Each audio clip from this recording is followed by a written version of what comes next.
Hello, welcome back to VeggiePlot. This week we're going to be looking at the dreadful peas germination. They haven't done that well. I think we had some really cold weather, so I've got to sow some more of these Hurst green shafts. So I shall be doing that in a moment. But I also want to be looking at least 15 more different seeds which you can sow this month. It's just such a huge variety that we can get in the ground and sow, especially if we've got a covered area like a greenhouse or a polytunnel. Everything from sweet corn, cucumbers, courgettes, and these lovely sort of bi-coloured calypso beans. So I shall go through those in a minute. Plus, also want to pot out, although I don't think I can do it all in this video, pot out all the tomatoes. I've got this tray and another tray here, which all need separating because I've got to take some of them down to my mum's in the next few days and get some to neighbours. So they need to come out of their individual cells and be put into pots. But also I've got to do these chilies. Some haven't germinated very well on this side, not sure why that is. So there's a little one just poking its head out here. So I want to get these out into individual pots too, and then re-sow these and get them back on the heat mat just to make sure that I've got all these different varieties. Oh, and the last thing I want to do is, I've got a lot to do today, is get these potatoes in. These are Charlotte's second early potatoes, and although their shoots aren't quite as big as the last lot, the Aaron Pilots, they are quite long. But I shall be getting these into tubs again with recycled compost and topsoil and a bit of fertilizer just to keep them nice and healthy and get going. They're so big and firm still. I think these will be absolutely fine, so I'm going to get those done today too. The next thing I want to talk about is these seeds, and as I said, we've got a huge number we can be sowing. I did 15 in the last video, we've got another 15 in this video. So carrying on from peas, actually, why don't we do these? These are some purple Magnolia snap peas. Now I grew them a couple of years ago, so I've got a few left, but these are quite interesting in that they have like a purple pod and green peas inside. They're actually best eaten before the peas really swell because you eat the pods and all. So if you haven't grown these are well worth a try. Remember, don't let them go till the peas are fully swollen. Harvest them and eat them in a salad. Actually, they look really good with lettuce and so on, these purple pods, and really quite tasty, quite sweet when they're small and young. So that's number one. That's the purple sugar snap peas. Right, number two in the list this week is courgettes, and I'm growing 3 types this year. Sometimes I've grown like the round ones like courgette Denise, but this year I'm just sticking with the traditional shape. But I actually love the yellow courgettes. They just look so good compared to the green. So I've got 3 here. I've got Celery F1, which I grew last year, which are really good. We've got Green Machine, which also grew last year, which get really big really quick, so you have to pick them while they're small. And these are some new ones for me. These are Lamona, and these are from Marshall's. So yeah, 3 types to go in this year. It's really easy to grow. Don't grow too many if you're new to gardening and haven't grown them before. Don't think, oh, I've got 20 in the packet, I must sow all 20 seeds, because you'll have courgettes coming out your ears. You don't need to grow too many courgettes if they grow well for you, because you just have too many. And the other tip is, obviously, if you turn your back on them, they grow from about this size to about this size really, really quickly. So yeah, you want to get them when they're nice and young, perhaps about what, 1, 2, 3, 4 inches long, something like that. That's when they're best. And you can also eat the flowers too, I believe. So yeah, courgettes, number 2 on our list for this week's video. So number 3 in the list is something completely new to me. I haven't grown these before, and this is cumin. I don't know if you've tried cumin. Let me know if you have in the comments. Let me know if you've got any hints and tips, but this is new to me. I'm going to sow it into trays and things, then we'll prick it out, and then I'm going to plant it out later on in May when it's a bit warmer. Or you can sow direct in the ground later on in May. So number 4, right, let's crack on. This is something a little bit different, although I have grown it before. I think last year I grew this. This is cucumber gherkin, and this is Parnets and F1, and it grew just growing up the trellis there in the polytunnel last year, and it was really productive, really great. You get these lovely cucumbers, little gherkins, pick them off, and it just produces more and more and more. So if you haven't grown gherkins before, well worth a try. You can pickle them, eat them raw like a cucumber, anything like that, but so fresh, crunchy and flavorful. Nothing like you get in the shops, you know, when they've been hanging around a while. So yeah, these are going to go in later in the month. If you haven't tried gherkin, give them a go. So for number 5, we've got something I grew a couple of years ago up on the church allotment, and it is celery. Now this one is Loretta and is self-blanching celery, which means in theory that the stems will sort of blanch white. It just show them sort of quite white here on the picture, though mine were never quite that white, and I grew them in a lovely clump. But yeah, it was really productive, and you can make juices and put them in soups and salads and dip them in salt and eat them that way. So you can plant them now in April, going on into May. I sowed them in pots, tubs as it were, and then pricked them out and then grew them up on the allotment, and they were really productive.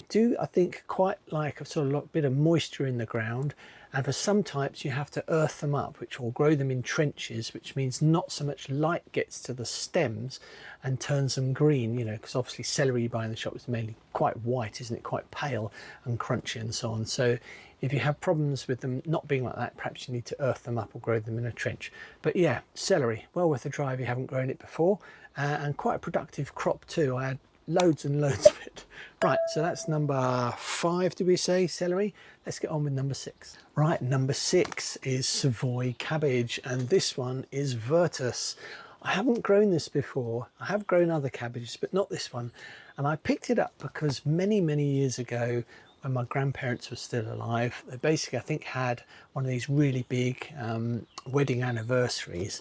And we all went to this restaurant, and they brought out this, basically a Savoy cabbage made of chocolate. So all the leaves, they'd obviously poured chocolate over, let it set, then peeled them away, and it's this amazing cabbage. It was just fantastic. So I might try that later in the year. But this is really recognised as like the Christmas cabbage. It's quite a wrinkly, but makes sort of smallish sort of heads.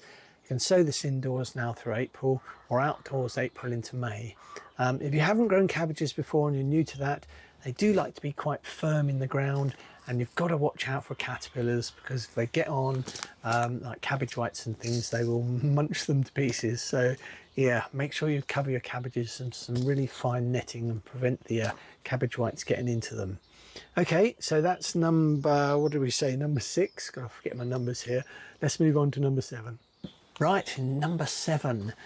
We mentioned this a couple of videos ago actually, when I did sort of hacks and tips for sowing seeds, and one of them was seed tapes, and I planted or put some seeds into a seed tape, and they were these are parsnips. Now I've got 2 types here. We've got F1 Warrior and F1 Palace. Now I think I grew Palace a couple of years ago, so I'm not sure how viable these seeds are, so I bought these new ones this year, these F1 Warriors.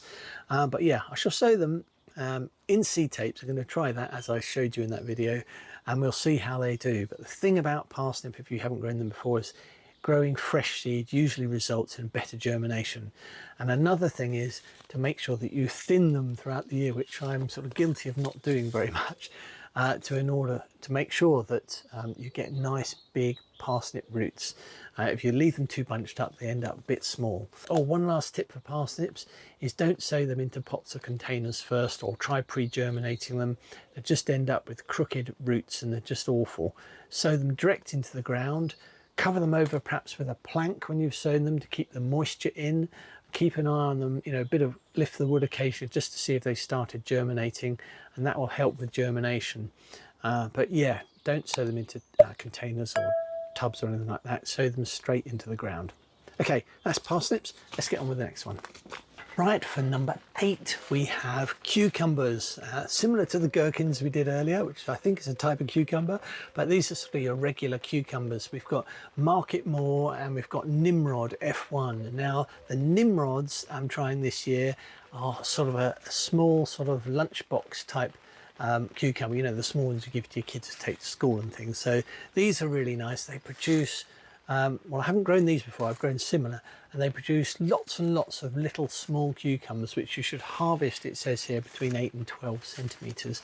So yeah, quite prolific and well worth growing. When the cucumbers get really long, they're kind of not so good, are they? The seeds have developed a lot, so we're sort of really liking these small miniature cucumbers which you can get now. So yeah, these are Nimrod F1 and these are Market More, which I have grown before. Now Market More can be grown outside. The Nimrods are an indoor cucumber. You need to keep them well watered. They like plenty of food and so on. So in dry spells, you need to keep them well watered. But yeah, if you haven't grown cucumbers, you can grow some indoors, some miniature ones, and you can grow them outdoors as well. Give them a go. Let me know what you think in the comments below. Right, number 9. Number 9 is some of my favourite winter squashes, and these are butternut squashes. I've got a couple of types I'm growing this year. We've got Sweet Max F1 and we've got Hunter F1, which is bred specifically, I think, for the UK climate because they like a lot of warmth, these butternut squash, and sometimes it's quite hard to get decent crops off them, I've found. So yeah, you can sow these anytime through March, April and May, and they like plenty of warmth and sunshine, as I said. I really like these. They're very small seed cavities, lots of flesh on the top end here, and they last for ages, you know, last right the way through autumn into winter. Anyway, so that's these. Let's get on with the next one. So for number 10, we've got sweetcorn. Now, if you haven't grown sweetcorn before, there are a couple of things to think about. The first one is that they need to be grown in blocks, you know, not long rows because of the way they pollinate. I did a video on it ages ago, which I'll link to somewhere here now. But yeah, grow them in blocks. So you need to grow quite a few of them at the same time. I'm growing 2 types, and it's quite good advice to usually either grow one type or to grow, if you're growing more, grow them a long distance apart so that they don't cross-pollinate. But yeah, so these are some really nice ones. This is Swift, which I've grown before, and Incredible, which I think I've grown before. Now, I've grown these up on the church allotment and on the home allotment, and one year I had real problems with them, and I know I've seen other people, is that they have problems with animals eating them, rats especially. They can sort of sniff when they're ripe, I think, and sweet, and they get up and just totally and utterly destroy them. And the way I found to get around that, which works for me, is to put socks on them. Now, I know it sounds weird, but if you get some old socks and things, when the corns are quite a big size, when the cobs are a big size, you basically slide the sock over, short sock over them, and the rats don't touch them at all. Amazing, and we get much better crops that way. So that's a little hint and tip if you have those sort of problems. Corn, if you haven't grown sweet corn before, it needs a bit of space, but it's really rewarding, and you get lots and lots of them on each plant, and they're just so sweet and delicious. Compared to shops, you won't have tasted anything like them. Okay, right, let's get on with the next one. So number 11, we're hopping back a couple to squash, now winter squash specifically. Now last year I grew some Crown Prince squash. They have a lovely blue outer skin and beautiful inside. But yeah, they're really nice when roasted. You just take the skin off. We don't have to do that actually, chop them into quarters or scoop the seeds out, roast them in the oven, cover them in oil, roast them in the oven, and they taste delicious, divine actually. So if you haven't grown squash before, easy to grow. Sow them in pots in the polytunnel, get them going, plant them out after your first frosts have all gone, and they do take up quite a lot of space. So for number 12, and not many more to go, I've got 3 types of beans for you. Last year I ordered these. These are Calypso beans, and I ordered them I think from Honeyvale Farm on Etsy, and I got about 5-6 seeds or something like that. Anyway, we didn't eat any of them, and I've grown them, saved them to grow them this year. And then you let them grow throughout the year, and when they've matured, or you let the pods dry, harvest them, and then you save them and grow them, eat them through the winter, sorry, and then you can obviously save some for growing the following year. So that's what I've done here. I've sort of built up my stock for this year. So these are Calypso beans. These can go in the ground, not in the ground, in pots indoors now. And make sure they don't get frosted, and then plant them out after your last frost date.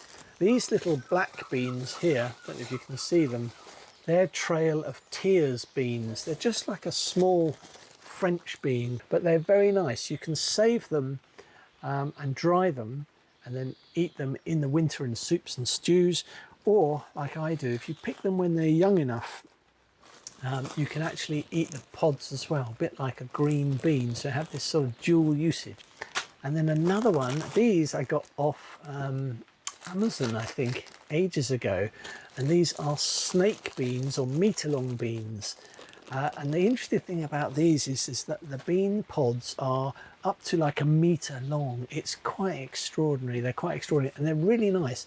So I basically let some of them go to seed and let them swell, but most of them are picked quite early and then eat them like a French bean, and you don't need many of them for a meal. You know, one of these long beans, you chop it up into French bean lengths and you've sort of got a portion. If you haven't sown any of these before, give them a go. Look out for them on the internet. Calypso beans, Trail of Tears beans, and these are snake or meter-long beans. All can grow really nicely here in the UK. Right, for number 13, we've got one of my all-time favourites, Perpetual Spinach. And it's a really easy seed to grow. It grows into this spinach which grows throughout the year. It's quite drought resistant as well. It won't sort of instantly go to seed. But yeah, the leaves are a really sort of soft, mild sort of green. You can pick them, steam them and cook them in stir fries and things. But yeah, really worth giving it a go if you haven't tried it before. These are Perpetual Spinach. Not much else to say about them, so we'll hop on to the next one, which I'm quite excited to show you about. Now, number 14 is one of my sort of all-time favourite things to grow, actually, and I grow it here in the polytunnel every year. And it started several years ago on the allotment when I bought some Red Star F1 watermelon seeds, and I grew them in the greenhouse, which did quite well, but also up on the allotment in a sort of a mini closhed hoot polytunnel thing I had up there. And I had some really big ones up there, and they were delicious, really nice and quite large. And I save sort of the best seeds I have every year and sow them. And although I get smaller watermelons, they're really, really sweet. So if you haven't grown watermelon in the UK or wherever you are, if you've got a nice warm enclosed space, which they do like, you can grow them up strings or up trellis or along the ground and so on, and get some really delicious watermelons. Right, that's the watermelons done. One more to go. Now, our 15th and final seed for this video is one which I know not many people have grown. I've seen some lovely pictures on Instagram and things about it, but if you haven't, it might be worth a try. This one is Glassgem sweet corn, and it's like a popping corn. And what's interesting about this is that the actual kernels are all sorts of different colours. They range in everything from dark reds and blues and yellows and pinks and purples. Quite extraordinary colours. Like I said before with the previous sweet corn, if you grow different types, grow these in a block at the end of the garden and your other sweet corn at the other end of the garden or allotment, because you don't want to get them to cross-pollinate. I hope you've enjoyed that video. All these wonderful seeds that we can be sowing at this time of year. There's just so much variety and choice out there. Get yourself down to a garden centre, pick up some seeds. It's always a good excuse to buy more seeds. I've got to get on with doing these tomato plants now. I've got to split all these up, plant the potatoes, do the chilies. There's an awful lot to be getting on with. But until next week, I'll see you soon. It's Chris at Veggie Plot. Bye for now.